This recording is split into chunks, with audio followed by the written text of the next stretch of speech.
Hello and welcome to Afternoon Tea with Karen. And incinerators have finally been on the news. Oh, this was a few weeks ago on Sky.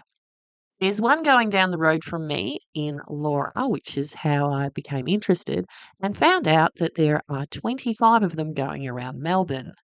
Now, because I did environmental science in year 12, I learned that because of the mountain range around Melbourne, whatever gets pumped out into the atmosphere is going to get trapped. Then, if we burn all the plastic, then we save the turtles and the birds and all that. So, I'm not sure how I feel about them. But anyway, this is what they are. Community meetings were held in Parks, New South Wales this week regarding an energy from waste facility. It's part of Parks Energy Recovery, which claim this is proven technology that turns waste into electricity. This particular system aims to divert 600,000 tonnes of waste annually and generates 60 megawatts of energy, enough to power 80,000 homes with a capital investment of $1.5 billion. Well, the community is divided on this, and we have been investigating the pros and cons of this proposal. And joining us live is Jane Bremer, the chair of Toxics Free Australia, who has around 25 years of experience in toxic waste. Jane, thank you so much for joining us. First of all, can you explain how this system works? Well, the proposal for Parks is a mass combustion incinerator. So essentially, the trucks bring the waste to the facility. They put it into the hopper, the claw picks it up, and it puts it into what's called a moving grate process, where the waste rolls down a grate as it's burnt. And as it does that, some materials fall through and form the bottom ash. As that's burnt and it obviously generates lots of toxic emissions, the main part of the incinerator, as you're showing there, is the air pollution control unit. It's the biggest part of the incinerator and the most expensive part, and that's the part that captures all of the dangerous air pollution. And what the filters there capture is what's called fly ash, or air pollution control residues, flue gas residues. This is the really toxic part of the ash. And then they generate steam from this, which turns turbines and creates electricity.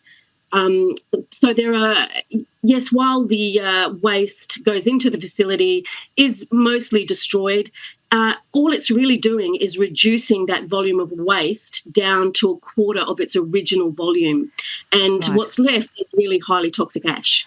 I contacted the EPA and Parks Energy Recovery, Jane, and I asked them, are there any nanoparticles in the emissions? And their response is, and I'll read exactly what they said to me, most of the emissions from an energy waste facility are made up of components found in normal air. About 20% of the volume of emissions is steam, which you may be able to see during cold weather. Emission of any compounds that are considered a pollutant make up much less than 0.1% of the volume, are strictly controlled and will be monitored closely by the New South Wales EPA. What would you say to those comments? I think that they're dangerously reckless to say that to the community, because that is not the reality of existing plants that are operating around the world. It only takes very small amounts of persistent organic pollutants like dioxins to be harmful to human health. But to suggest that incinerators just emit steam, I mean, it's an absolute nonsense. They emit a range of dangerous substances like heavy metals, persistent organic pollutants, as I mentioned. The pollution from incinerators is the subject of at least 3 international conventions. That's how serious the air pollution is. We know they emit PFAS and microplastics and nanoplastics and brominated dioxins. And huge amounts of nitrous oxides and acid gases. So I think the response you're getting there is highly misleading. You've written to politicians. What has been the response? Well, we haven't got a good response from the politicians, frankly. I've written to all of the cabinet ministers, and I got a very short response from their agency, not from the ministers themselves. And they just refer me back to their national waste policy.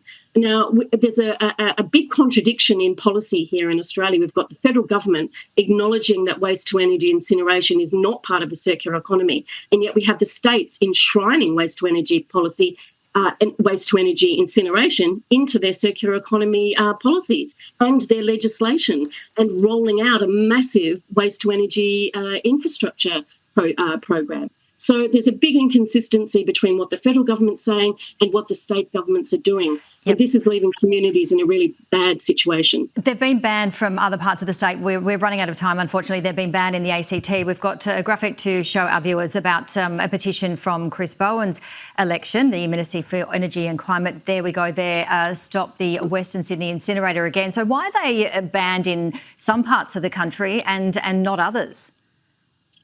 Because obviously these states and these other countries have done their due diligence and looked at the reality of these technologies.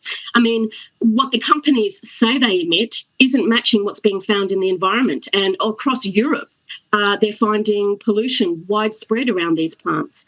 And the ACT was wise enough to look at that and take a precautionary approach. Yep. The Netherlands has placed a moratorium.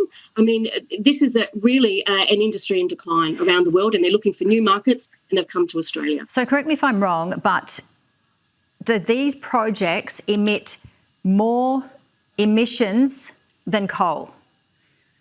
Yes, they do. At least 1.5 times the amount of climate pollution incinerators emit, and twice the amount that gas emits. So they're not climate-friendly technologies. And the suggestion that we should replace coal and gas with waste is an absolute delusion. It's more polluting, more climate polluting, more toxic air polluting. It's more expensive. It is not the future for energy in Australia. Well, we've actually contacted the Mayor of Parkes. We had him on Sky News Breakfast yesterday, and spoken to numerous people in Parkes. They are ready to move, and we're going to hear more on this today and over the coming weeks. Thank you so much, Jane. Great to see you. Great. Thank you for covering the story. Appreciate it. So I wonder why the Victorian government isn't making any media announcements about the incinerators. Anyway, that'll do. See you later. Bye.